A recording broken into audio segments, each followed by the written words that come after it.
Allez, salut à tous les amis travelers. Cette fois-ci, on se retrouve pour une petite vidéo. J'avais vu sur Brico Dépôt il y a quelques temps une station portable d'énergie. C'est cette marque-là. Et du coup, ce matin, j'y suis allé. Comme par hasard, il en restait. Ils sont garantis 2 ans et ça vaut 240 € à peu près. Ça a l'air plutôt pas mal parce que jusqu'à maintenant, avec une batterie 12 volts de 21 ampères. Ici, je m'étais fait un petit système avec un convertisseur 12 volts 220 en 300 watts avec un petit système de fiches USB et portable avec une prise ici. Voilà, ça me permettait d'avoir du 220, du 12 volts et des 2 sorties USB en 1 ampère. Donc c'était du bricolage, c'est des trucs que j'avais fait vite fait. Donc du coup j'ai trouvé celle-ci. J'avais aussi ça pour voyager, c'était vraiment pas mal. Le problème c'est qu'il y a quand même si c'est une 2300 mAh, celle-ci, et celle-là elle est beaucoup plus grosse. C'est une 5000 mAh, donc le double de capacité. Celle-là elle se recharge en 12 volts et celle-là par contre elle ne se recharge pas en 12 volts, c'est un petit peu compliqué. Donc j'ai craqué, j'ai acheté ça. Donc ce qu'il y a de bien, c'est batterie lithium, c'est garanti 2 ans, c'est plutôt compact et léger. Il y a 3 modes de charge possibles. Solaire, donc il y a un panneau solaire qui est là-bas, une fiche 220. Et elle peut se recharger aussi avec un allume-cigare. Par contre, c'est écrit tout petit en bas là, mais il y a écrit non inclus. Donc, j'en avais, donc j'ai testé, ça fonctionne. C'est une batterie de 2500 Wh. Il y a une fiche type C qui permet de recharger la batterie directement en USB-C. En sortie, on a un USB charge rapide, USB 3, pour les appareils les smartphones qui avaient recharge rapide, 2 sorties USB classiques, une sortie 12 volts à l'arrière qui se transforme aussi en prise jack, une prise d'alimentation une fois 220 volts et un onduleur de 300 watts qui nous permet d'avoir du 220. Donc ce qu'on voit ici, c'est que c'est livré avec une petite ampoule, on va la voir plus tard. Donc on peut alimenter 5 nuits, 7 cycles de charge pour recharger des batteries de visseuse, 5 heures pour un spot halogène LED, 25 cycles de charge à 10 watts pour les smartphones et 5 heures pour un PC portable, et 25 cycles de charge aussi pour les drones. Mais voilà, donc c'est plutôt pas mal. Il y a tout ce panneau solaire qui est livré avec. À l'intérieur, vous allez voir, il y a un petit module aussi qui permet de recharger son smartphone directement à la sortie du panneau solaire. C'est compact, c'est léger, c'est plutôt pas mal vu le prix, et c'est surtout que c'est garanti 2 ans. Donc ici, il y a toutes les recommandations et les caractéristiques que vous pouvez retrouver ici. Je les ai lues. Donc c'est plutôt pas mal, à voir si ça dure dans le temps. Que dire de plus? Voilà, Brico Dépôt, merci pour cette bonne affaire. Donc voici l'onduleur, enfin, la petite station de recharge. Donc on retrouve sur le côté, c'est une entrée ou une sortie USB type C, ça veut dire qu'on peut recharger en USB-C ou bien se servir de cette sortie pour pouvoir charger un autre appareil, donc USB-C, USB-C en charge rapide, 2 ports USB 2 ampères et un port USB charge rapide qui doit monter à environ 3 ampères. À l'arrière ici, on a le module de charge, donc input charging, qui se trouve là, la sortie 12 volts, un petit ventilateur pour refroidir le tout en cas de chauffe, une petite lampe, ça c'est plutôt pas mal, et tout en haut, on a la prise 220 qu'on va pouvoir démarrer en restant appuyé là-dessus 3 secondes. Vous voyez, ça s'est allumé, donc on a le 220 qui est activé. Donc j'ai tout testé, ça fonctionne plutôt pas mal. Ici à l'avant on a un écran LCD qui indique la charge, et à côté vous allez voir il y a plein de petits voyants qui nous indiquent les niveaux de charge, les consommations de chaque élément. Donc pour l'allumer, vous voyez là il s'est éteint, il faut rester appuyé 3 secondes. Voilà, j'éteins la lumière sur le côté. Donc là on voit que j'ai mis une petite LED qui consomme, je ne sais pas si vous le voyez bien, mais là on a 1 watt de consommation, donc c'est vraiment très peu. Au niveau des accessoires, on a un chargeur. Alors c'est un chargeur 220 avec une sortie 15 volts, 4 ampères, 60 watts il donne, mais au niveau de l'appareil il alimente en 50 watts, c'est ce qui apparaît. On a une petite lumière en 12 volts, ça c'est parfait pour mettre dans la toile de tente.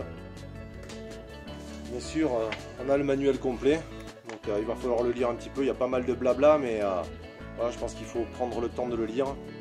Je vous le mets là, si vous voulez faire des pauses, regardez un petit peu ce qu'il y a dessus.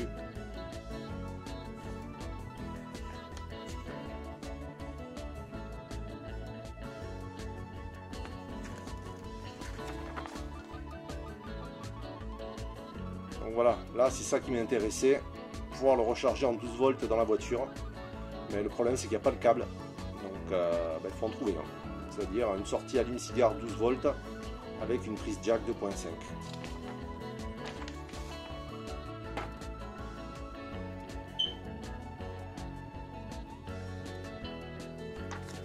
Voilà, donc ça c'est la batterie. On a ça aussi, donc cette petite fiche qui permet de sortir directement d'ici là en sortie 12 volts et de pouvoir brancher à tous les appareils type allume-cigare comme ceci. Mais la fiche qui manque en fait, et qui pour moi est la plus importante, c'est celle-ci. Voilà. Ça c'est le plus important, ça va permettre de pouvoir se brancher en in, ici en entrée, et de pouvoir le brancher sur l'allume-cigare de la voiture, et comme ça quand on roule on peut recharger la batterie. Donc il faut quand même, alors si vous avez fait des pauses sur la revue technique, à un moment il parle de la charge de l'appareil, ça prend vraiment beaucoup de temps apparemment. Alors, je sais plus où je l'ai vu, entretien, installation, recharge de la batterie. Là il parle de plein de petites choses. Il y avait à un moment le temps de charge qui était donné. Sous tension. Bon, quoi qu'il en soit, avec ce chargeur, si la batterie est complètement vide, il faut entre 5 et 6 heures. Avec les panneaux solaires, il faut 12 heures, voire peut-être plus, parce que je les ai testés et on était entre 9 et 15 watts en sortie en plein soleil. Donc à savoir que là, on est actuellement au mois de juillet. Je vais vous mettre une petite vidéo test que j'ai faite. Et sinon, avec l'allume-cigare, j'ai pas encore essayé pour voir la puissance de sortie, mais je crois que ça doit être similaire, on doit être à 7-8 heures pour la recharger en totalité, donc ça fait vraiment, ça fait pas mal de temps quoi. Quoi qu'il en soit, quand on voyage, il y a toujours moyen de demander à un habitant ou à quelqu'un qu'on rencontre, là où on est, tout dépend dans les lieux où on se trouve, de pouvoir la brancher pour la nuit. On lui laisse 1 € et puis le lendemain matin on vient la récupérer, il y a toujours moyen de se débrouiller.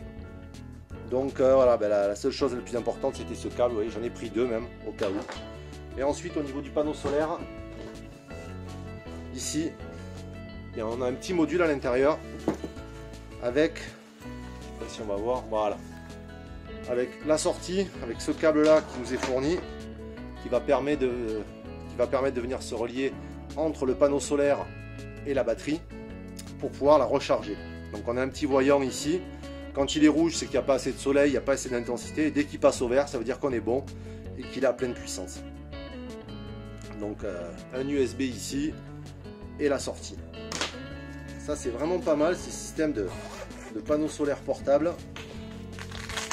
Il va falloir quand même y faire attention. Donc, il se décompose comme ceci. Vous voyez, il y a 3 grandes parties. Ils ont mis des petits scratchs ici, ça veut dire que si on veut le poser par terre et éviter qu'il s'envole, ou même le fixer avec des types ventouses sur un toit de voiture pendant qu'on roule, c'est tout à fait faisable de l'installer carrément en plein soleil sur le toit. Nous on va faire du 4x4 donc on va pas aller très vite, ça se trouve on va même le laisser sur le toit directement branché. Ça permettra d'avoir une source d'alimentation externe en plus. Donc là on fait le test panneau solaire, c'est vraiment pas mal. Donc il faudrait qu'il soit un petit peu incliné parce qu'on voit bien qu'il y a de l'ombre sur le côté là. mais là on l'a posé à plat juste pour essayer, pour voir s'il pouvait charger correctement le module qu'on a bien sûr mis à l'ombre. Hein. Il faut éviter de le mettre au soleil. Hop là, donc là on n'y voit pas trop. C'est tout ça qui nous intéresse en haut à droite là. Il varie entre 9 et 15.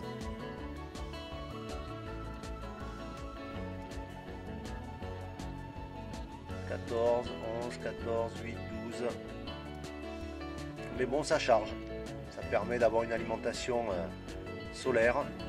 Ils disent qu'il faut environ entre 12 et 14 heures pour la recharger totalement, si elle est vraiment à zéro.